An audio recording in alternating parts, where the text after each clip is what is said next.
ketika Ruben berbicara terkait apa keinginannya dari Kisru ya, klarifikasi. Mm-mm. Kisru dengan Sarwenda, ia menjawab kan hanya ingin haknya bertemu anak. Mungkin ekspresi yang ditampilkan ketika pembahasan tersebut seperti apa sih, Om? Ya, kalau di poin atau di segmen bagian Mas Ruben menjelaskan tentang hak asuhnya itu, satu dia di awal itu awalnya dia sedih gitu ya karena mulutnya turun, jadi dari sudut-sudutnya itu mulutnya turun, terus kemudian matanya juga agak turun, terus agak sedikit berkaca-kaca gitu. Jadi dia tipikal sedih gitu ya di awal. Eh, Kemudian berlanjut ketika sudah mengungkapkan apa yang jadi sebenarnya jadi ke apa namanya kegalauannya, kesedihannya dia.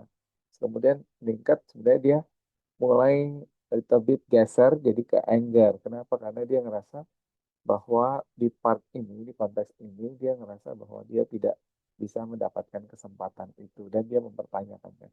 Itu yang titiknya kemudian pergeseran itu terjadi ketika dari segmen awalnya itu, terus kemudian bergeser ke titik sebenarnya yang di apa ya istilahnya yang diperbincangkan atau diperdebatkan atau yang kemudian didiskusikan di situ adalah sebenarnya kesempatan dia untuk benar-benar hanya bisa ketemu dengan anak. Itu di segmen yang itu, Mas. Kira-kira seperti itu. Oke, lalu terkait ketika dia uh, di menit 54 saat membahas tentang Onyo, anak angkatnya yang merasa menjadi anak pungut, ya. Lalu Ruben pun menyemangati Onyo dan berbicara dengan nada lembut sebenarnya, tapi itu apakah disertai dengan ekspresinya karena kan nadanya lembut, cuman ekspresinya saya lihat tuh agak marah itu mungkin interpretasinya seperti apa, Om? Betul. Jadi sebenarnya bukan lembutnya, tapi ketegasannya itu. Jadi dia sebenarnya juga question ada sedihnya kombinasi dengan di anger gitu ya. Kenapa sih memisah-misahkan? Nah, itu kan kalau dalam konteks Mas Ruben ketika menyampaikan itu kelihatan tuh pergeserannya. Tadinya sedih, soalnya pelan, ini agak rendah, terus kemudian agak terbata-bata ketika di voice-nya itu, terus kemudian naik jadi apa sih kamu kan mesti gini ya. Jadi dia sebenarnya agak sedihnya dengan campur dengan kombinasi dengan marahnya. Marah dalam artian bukan marah marah apa ya marah dalam konteks kesedihannya jadi dikombinasi gitu ya jadi di memang di momen itu kayak terjadi percampuran di momen itu kenapa sih lo masih mikirin hal yang seperti itu karena kan semua dianggap Mas Ruben itu sebagai anak jadi eh, apakah karena prosesnya atau cara menyampaikannya atau konteksnya kemudian itu yang membuat dia jadi ada di titik itu. Kira-kira seperti itu, Mas. Ah, lalu yang pada menit 36 ketika pembahasan tentang Ruben direndahkan Sarwendah ya. Yang padahal Ruben pun punya penyakit, dia sakit gitu loh. Dia dia sakit bukan punya penyakit tapi dia dia sakit. Lalu dia direndahkan oleh Sarwenda. Mungkin ekspresi yang dimunculkan itu selaras gak sih Om Dodi? Ya, konteks selarasnya itu lebih kepada kalau kita lihat eh, dia akan menjelaskan konteksnya kemudian apa? em, Kenapa ya?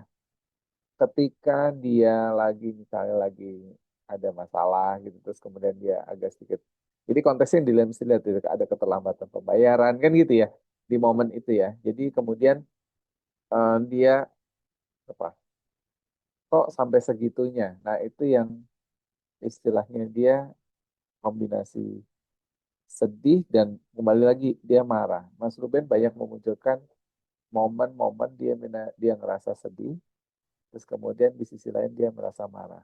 Terus kemudian ada lagi di momen kemudian dia ngerasa apa? Disgust gitu ya. Kayak pathetic gitu ya, atau gimana ya. Lebih ke disgust, nggak suka gitu ya. Dengan cara perlakuan itu. Itu menurut dia. tidak proper, nggak pada tempatnya. Nah, itu yang disampaikan sama Mas Ben. Kelihatan dari mana? Mulutnya agak, di sudut mulutnya dia agak turun, terus kemudian matanya agak tajam gitu. Nah, itu pupil mata yang menajam. Itu yang bisa dilihat di kalau konteksnya dengan ekspresi Mas Ruben ketika menjelaskan situasinya. Gitu, Mas. Artinya Om, dengan dia direndahkan itu apa ya? Om melihatnya itu suatu hal yang bikin geram ya, bikin kesal Ruben ya, karena harga Ya, dirinya terasa dicobak-cabik ya Om. nggak, tapi lebih ke kenapa ya siapapun sebenarnya nggak cuma Mas Ruben lah ya. Siapapun di posisi itu ketika dia mendapatkan perlakuan yang mestinya bisa diperlakukan lebih baik lagi gitu ya. Hanya kemudian di momen itu, di saat itu, dia ketika menceritakan kembali, kelihatan dia nge-recall informasinya, matanya sudut turun ke bawah, sudut kanan bawah gitu. Jadi dia nge-recall semuanya, nggak ingat lagi dulu ketika dia perlakuan kayak gitu rasanya seperti apa. Nah, itu yang memunculkan perasaan yang diekspresikan, dimunculkan dalam wajahnya, gerakan matanya, terus kemudian bagaimana mulutnya yang berubah itu, intonasi yang tadinya juga cenderung pelan, tapi kemudian tiba-tiba lebih tegas dan kemudian cenderung agak meninggi. Gitu ya. Sambil agak ada sedikit tertawa, tertawanya tapi lebih ketawanya bukan ketawa happy, tapi lebih ketawa, ketawa hehehe gitu ya. Jadi dia di momen itu merasa sangat tidak nyaman. Kira-kira seperti itu Mas yang bisa saya sampaikan. Oke, lalu di, ketika membahas terkait adanya pihak yang sebenarnya sudah dibantu secara keuangan oleh Ruben, Ruben malah dijelek-jelekan. Nah, yang saya lihat kan dari nadanya Ruben ini marah, tapi ekspresinya ini senyum. Mungkin interpretasinya apa, Om? Ya, sebenarnya bukan senyum ya, tapi lebih ke arahnya eh, mulutnya tersungging, bukan tersinggung ya, tapi tersungging gitu. Sungging itu menunjukkan satu sudut tertentu. Kalau di ekspresi itu disebutnya antara jijik gitu ya, antara jijik, kesal, marah. Nah itu arahnya lebih ke arah situ. Jadi em, dia nganggap kok saya dulu berlaku sangat baik, di saat yang sekarang justru dapat perlakuan yang kurang baik. Nah, itu kan tidak mungkin terjadi kalau misalnya tadi Mas Ruben ada ada penyampaian juga karena kemudian yang bersangkutan misalnya diberhentikan karena memang ada proses pengurangan.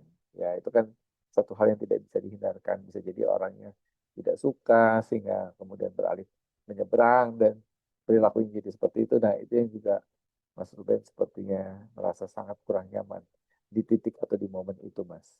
Gitu. Yang itu yang tadi saya bisa lihat dan perhatikan. Begitu, Mas. Eki. Oke, terakhir Om, di video menit berapa ini? 34 kalau nggak salah saat Ruben bicara soal traumanya ya terkait intimidasi. Ya, Mungkin ekspresi yang ditampilkan itu seperti apa Om? satu, ketika dia menceritakan itu ada des matanya agak pupil matanya agak membesar, terus kemudian eh, mulutnya itu agak turun ke bawah. Ini biasanya des tipikal orang yang afraid, takut. Kenapa? Takut mengingat kejadian itu lagi dan nge-recall informasi itu lagi. Karena dia bisa sangat membayangkan situasinya, gitu ya. Um, dan kemudian dikorelasikan dengan situasi yang dihadapi itu yang membuat dia sangat tidak nyaman. Gitu. Makanya kemudian dia tidak mau cenderung untuk menghindari situasinya. Kan ada orang yang ketika dalam kondisi tertentu di neurolinguistic program itu bahasanya ada ketika orang ngadepin sesuatu ada orang mendekat dengan tantangannya, tapi ada juga orang yang menjauh. Nah, ini adalah momen yang diambil Mas Ruben untuk mengambil sikap untuk mengambil posisi untuk menjauhi situasi yang tidak mau dihadapi. Gitu. Jadi akhirnya makanya keputusan dia untuk apa? Menggunakan disampaikan tadi menggunakan lawyer atau pengacara atau penasihat hukumnya untuk kira-kira menangani masalah itu. Nah, itu yang sequence yang diambil. sama Mas Ruben dan apa yang dialami Mas Ruben dan sikap yang dialami Mas Ruben ketika menjelaskan situasi. Begitu Mas Eki. Oke, Om Dodi, izin dong tambahan terkait pesan-pesan Om terhadap Ruben dan Sarwenda, Om, sebagai psikolog juga, Om, mungkin apa sih Om pesan-pesan terbaik? Karena kan mereka komunikasi ini katanya kan pakai pengacara gitu. Apakah itu efektif? Mungkin apa pesan-pesannya Om? Ya, ini memang situasi yang tidak mudah yang dihadapi oleh siapapun termasuk sama Mas Ruben dan Mbak Sarwenda ya. Um, perlu apa? Perlu cari titik temu ya itu kemudian dan ini prosesnya pasti tidak mudah karena yang kemudian tadi Mas Ruben juga menyampaikan yang jadi concern utama adalah anak-anaknya begitu juga dengan Mbak Sarwenda gitu ya jadi titik temunya sebenarnya ada di anak-anak jadi apapun yang mereka putuskan sebenarnya saya yakin itu adalah keputusan terbaik yang mereka bisa buat saat ini tinggal pertanyaannya bagaimana kemudian melangkah ke depan nah itu yang perlu kemudian dipikirkan dan kemudian perlu dicarikan jalan supaya anak-anak ini benar-benar bisa berjalan, bisa berkembang, bertumbuh, walaupun dengan situasi yang tidak cukup sempurna buat mereka, hanya kemudian prosesnya perlu didukung, gitu ya. Prosesnya, programnya perlu didukung, disupport dari kedua sisi. Begitu juga semoga ini jadi pembelajaran juga dan semoga mereka bisa menemukan hal terbaik dalam perjalanan perkawinan, pernikahan, dan kemudian perjalanan keluarga ini bersama. Kira-kira itu saja sih Mas yang bisa saya sampaikan.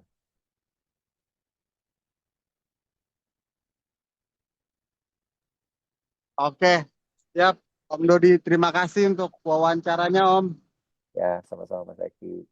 Ya, Maka didengar juga ya apa pesan saatnya kepada ya, oleh Sarwenda dan Ruben.